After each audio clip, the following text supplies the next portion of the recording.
Now, speaking of Israel's continuing vaccinations program, addressing the Davos World Economic Forum on Wednesday, Prime Minister Benjamin Netanyahu laying out the cold, hard predictions for future life in the wake of the pandemic.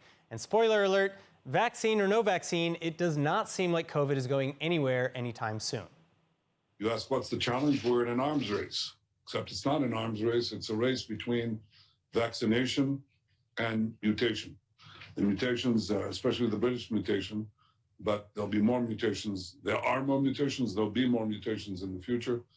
Means that we have to probably expect the companies that are producing the vaccines at this point to modify their vaccines to accommodate the mutations that they don't cover now as they develop. And then we'll have to purchase them. That's going to be our life for the coming years. Learn to live with it. That's the general message coming from Israeli leadership, which itself is leading the world in the inoculation campaign against coronavirus. But while expectations are that vaccines will need to be regularly updated, like annual flu shots, current initiatives are just focused on beating back the current pandemic crisis through delivery of the current Pfizer and Moderna vaccine iterations.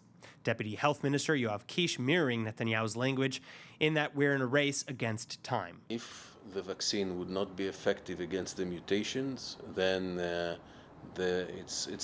we went back in the disease 6 or 8 months backwards.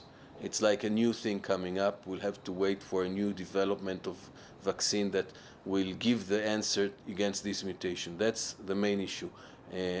We are optimistic because as of now, the knowledge regarding this mutation is that the vaccine is effective against them.